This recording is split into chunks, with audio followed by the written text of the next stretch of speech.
One thing that I've always been taught by my elders, my teachers, and even my friends is that once spoken, words can't be taken back. Being a young fellow, I never fussed over the conciseness and concreteness of the words that I used to speak or even listen. And I was always told to rather be quiet if I don't have an appropriate set of words to speak. Or I better say people-pleasing words to speak. So knowingly or unknowingly, I developed the habit of not speaking appropriate words but speaking too less. And due to this habit of mine, some people started considering me rude and some introvert. But I knew the reality. I was neither rude nor I had a wish to stay quiet. I know how deliberately I wanted to share my ideas. But the thought of sounding stupid and being made fun of kept on haunting me, and I stayed quiet. Because I had a false belief in my mind that speakers are only born speakers and there is no such thing like becoming a speaker. Whenever I used to see people sharing their ideas and speaking confidently, I used to think that they're born with some extraordinary talent which enables them to share and speak how and what they feel about a particular aspect. Opinionated people sharing their ideas also fascinated me. I always imagined myself at the place of a person speaking in a group confidently sharing his or her ideas. But then my fear used to make me break my air castles and used to throw a reality check on me, and I used to think that I can only dream of it. As I already mentioned that I was always told to rather be quiet if I don't have an appropriate set of words. And so I did and kept on doing. I was completely unaware of the fact that public speaking or communication is a thing that can be learned. Unless I chipped myself in public speaking. The first step that I took was against my own belief, as I always imagined but never believed that I can also be speaking in front of a group, confidently sharing my ideas. But I still chose to enter into it. I started asking myself what public speaking is all about. Whenever we listen to the term public speaking, the first image that comes to our mind is of a person speaking on stage and number of people listening to him or her. But as I spent time in public speaking, I realized that this is not the actual or not at least the only thing that should be an ideal image of a public speaker or of the idea of public speaking. Even if a person is able to interact with a few people and is able to deliver the exact thing that he has in his mind, then it can also be called as public speaking. The reason why public speaking is one of the biggest fears of human mind, that too especially in the semi-urban cities like from the one I belong, is the false belief that public speaking is a thing that can't be learned. People think that those who are confident, those who are opinionated are born with such traits. And they defend themselves of being underconfident by thinking and also believing that they don't have it in them. Whereas it's nothing more than a myth. Speakers are not born, they are made.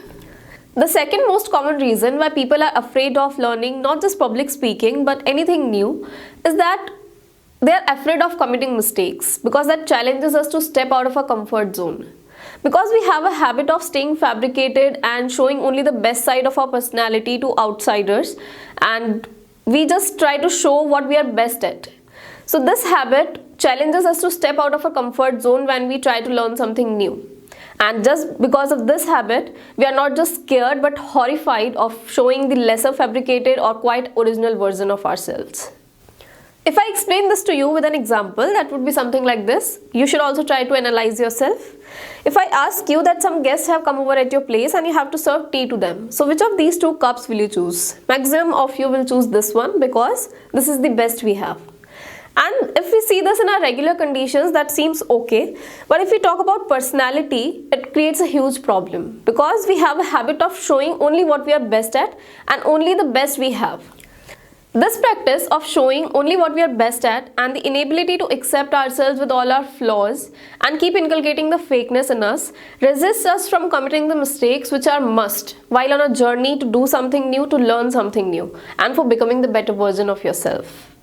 Only if you eradicate this unimportant and baseless habit of being fake and showing only what you're best at, you will be able to be comfortable even out of your comfort zone because you would have started to learn from your mistakes instead of being afraid of committing them. You will be able to be comfortable within your soul. Now that I've told you what stops us to learn public speaking, I would like to share my own journey with you, that how I became a public speaker from a docile girl. As I already mentioned that I belong to a semi-urban city where you cannot even expect people to know the meaning of public speaking. For a girl, having a middle-class family background and an unfamiliar atmosphere becomes quite difficult to find such an environment where we can share the thoughts on some rare topics which are unusual to discuss. But I still tried to do it. I took the first step of not fearing to step out of the box and stand different.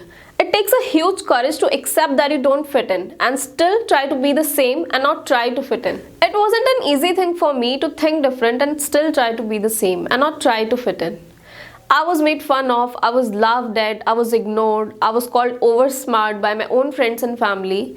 But I had it cleared in my mind that these are all temporary challenges which I'm facing or which everyone who is on the journey to learn something new or to be the better version of themselves has to face. But the courage and confidence that I'm going to face by facing these temporary challenges will certainly be permanent and that will be worth it. At last, I would like to conclude this talk by sharing the most important thing that I learned during this journey of becoming the better version of my own self is that you don't really need something very extraordinary to make your life worthwhile. You just need to have one thought that a journey from plinth to paramount is possible. And only if you carry the same belief that you took your first step with throughout your journey, then you will be able to transform your life in a way you never thought you could. Believe you can and you're halfway there. Thank you so much.